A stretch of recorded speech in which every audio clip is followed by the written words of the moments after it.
Pak Prof. Baik, gini, saya sudah mendengar para ahli, para advokat. Sebagai mantan pendidik, Pak Karni, saya melihatnya ini dari segi kriminologi dan yang belum diungkapkan.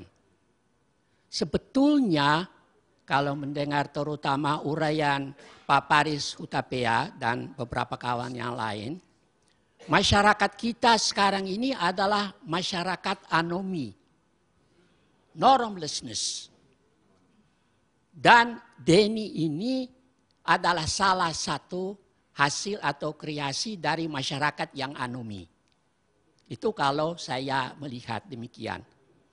Hanya sangat disayangkan kedudukan sebagai wamen dan statusnya sebagai guru besar itu membuat dia menyampaikan pernyataan-pernyataan, kalau saya berpendapat Twitter atau apapun itu hanya mekanismenya saja. Saya persilakan supaya saudara dari NTT itu baca buku De Lag en het Recht karangan Pitlo. Ya toh. Baru bisa bicara tentang hal-hal seperti itu. Ya. Jadi begini, Denny mengeluarkan pernyataan yang bagi saya sebagai mantan pendidik, pernyataan-pernyataan itu sama sekali, saya tidak mau memakai brengsek atau jelek, tidak bermutu. Itu tidak boleh. Kalau dia sebagai guru besar pernah membaca, saya tidak tahu sudah dibaca apa belum, legal ethics dan professional ethics di samping code of ethics dari pengacara, dia tidak akan ngomong seperti itu. Saya mau mengingatkan pengacara-pengacara muda saja, supaya jangan asbun. Asbun itu gak baik itu. Apalagi ngomongnya begini, keadaan berubah, ngomongnya lain. Itu adalah pelacur intelektual. Menurut saya begitu. Nah, saya tidak tahu, ya, karena Denny pernah belajar di luar negeri. Apakah dia pernah membaca legal and professional ethics? Karena legal and professional ethics di seluruh dunia praktis sama. Ada sedikit variasi tapi tidak banyak. Karena di Amerika sistem Anglo-Saxon, di Indonesia itu sistem kontinental. Ada satu hal Pak Gani yang perlu kita pikirkan. Karena ini suatu masyarakat yang sudah seperti anomi.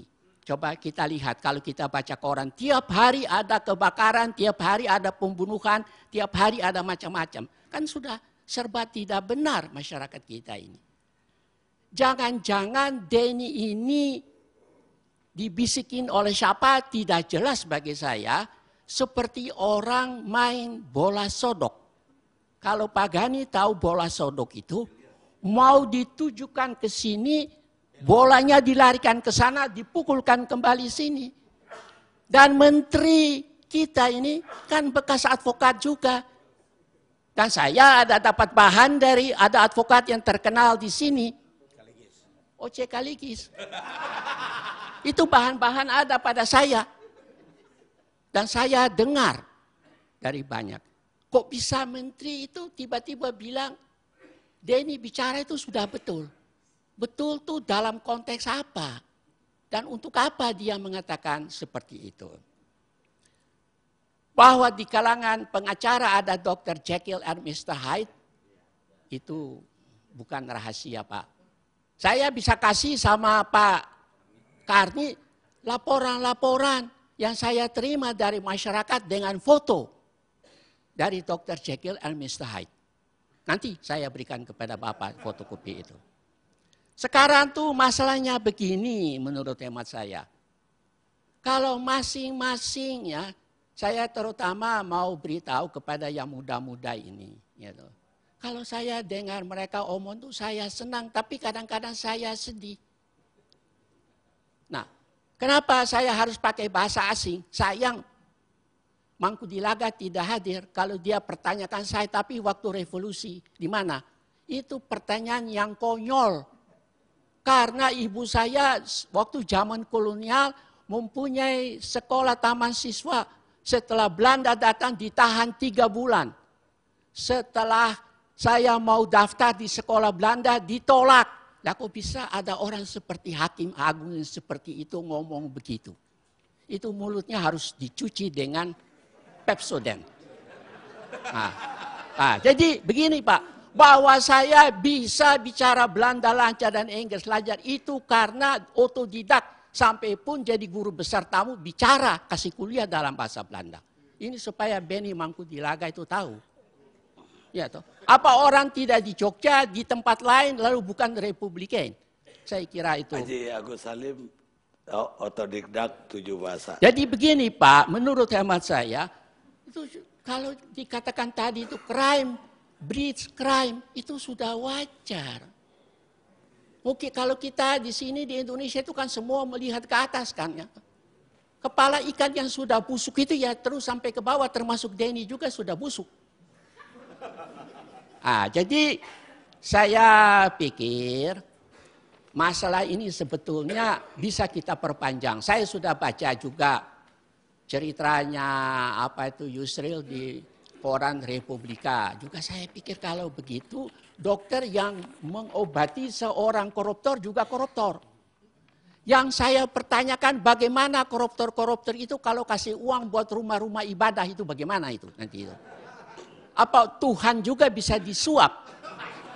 Ini kesalahan penafsiran seorang yang menamakan diri pakar hukum money laundering.